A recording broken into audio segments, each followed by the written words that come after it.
Draw a circle of radius 6 centimeter. From a point of its center, construct the pair of tangents to the circle and measure their lengths. मतलब हम लोगों को एक circle बनाना है जिसका radius कितना होना चाहिए, 6 सेंटीमीटर का होना चाहिए. समझ में आई बात है. और उसके बाद 10 सेंटीमीटर अवे से, यहाँ पे एक दिया हुआ है ना, 10 centimetre away from a point. I think the question is written wrong. From a point, यहाँ पे एक है क्वेश्चन में क्या बोल रहा है, 10 सेंटीमीटर अवे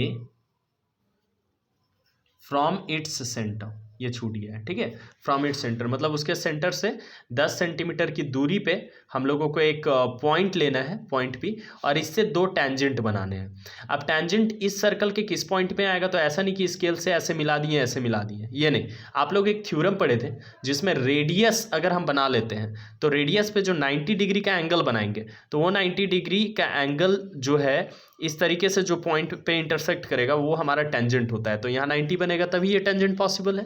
फिर इधर से भी अगर हम रेडियस बनाते हैं तो ये 90 जो बनेगा उसी से पॉसिबल है. समझ में आई बात है. तो उसी तरीके से हम लोगों को पहले एक सर्कल बना लेना होगा. तो सर्कल कितना रेडियस का बोला है, 6 centimetre. So what we will write in our steps, draw a circle और take an arc of 6 centimetre radius and make a circle. Okay, a circle of radius 6 centimeter.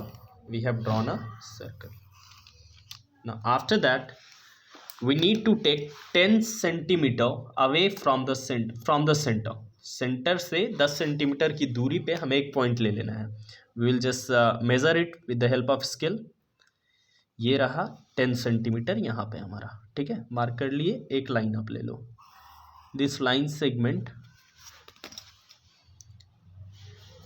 take this point as a P. This is how much? 10 centimeter. Okay, now what you need to do, you need to bisect this line segment. कभी भी हम लोगों को एक outer point से अगर हमें ये बनाने की रिक्वायरमेंट पड़ी टेंजेंट, तो हम उस लाइन को बाइसेक्ट करते हैं. लाइन बाइसेक्टिंग हम लोग सिखाए थे स्टार्टिंग में. हाफ से ज़्यादा हमें ले लेना होता है, याद है ना. तो आप एक अनुमान से, ऐसा नहीं कि कोई मेजरमेंट, हाफ से ज़्यादा आप ले लो, ऊपर में एक आर्क कट करो और नीचे पे एक आर्क कट करो. ठीक है, सिमिलर लेंथ, बिना इस आर्क को हिलाए हुए हम लोग पी पॉइंट से भी लाइन सेगमेंट के एंड पॉइंट से भी एक आर्क कट करेंगे और जहाँ पे इंटरसेक्ट किया उन दोनों पॉइंट को हम लोग ज्वाइन कर देंगे विद द डॉटेड लाइन और द इमेजिनरी लाइन. क्यों इमेजिनरी लाइन? क्योंकि हम लोगों को इस लाइन की रिक्वायरमेंट है ही नहीं. हम लोगों को तो ड्रॉ करना है टेंजेंट, हमें चाहिए था सेंट्रल पॉइंट, तो वो सेंट्रल पॉइंट हम ले लिए, है ना. तो डॉटेड एक इमेजिनरी लाइन से हम लोगों को ड्रॉ कर लेने होंगे. ये हमने ड्रॉ कर लिया, थोड़ा सा शिफ्ट कर जा रहा है. ठीक है, तो ये हमारा हो गया सेंट्रल पॉइंट. इसको आप ले सकते हो कोई भी नाम, like suppose I have taken O C, तो O C will be equals to O P C P और नॉट, क्योंकि ये तो बाइसेक्टर लाइन हो गया.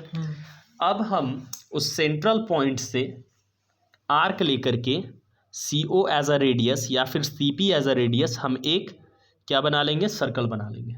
ठीक है, ये सर्कल की भी रिक्वायरमेंट नहीं है, आप इमेजिनरी लाइन के जैसा भी बना सकते हो, कोई इशू नहीं है. Otherwise you can draw like this also. अब हमें एक इंटरसेक्टिंग पॉइंट मिल गया, एक एग्जैक्ट इंटरसेक्टिंग पॉइंट अपना ओरिजिनल सर्कल पे. ये वाला ओरिजिनल सर्कल पे हमें दो इंटरसेक्टिंग पॉइंट मिल गया. ठीक है, वही इंटरसेक्टिंग पॉइंट हो गया tangent of the circle to tangent और the pair of tangent of the circle from the point P, ये वाला. और उसके बाद क्वेश्चन में बोला है कि आपको इन टेंजेंट्स का लेंथ का मेज़र करके आपको जो है लिखने भी हैं. तो आपको मेज़र कर लेने होंगे आफ्टर ड्राइंग. तो आप इससे मेज़र कर लो. ये रहा 0.028 सेंटीमीटर. मतलब ये जो टेंजेंट बना वो 8 सेंटीमीटर का बन रहा है. यू नो बेटा that tangents are equal in length, तो ये भी 8 सेंटीमीटर हो गया. ये आप ले लो ए और ये B. That means A P and PB are two required tangents.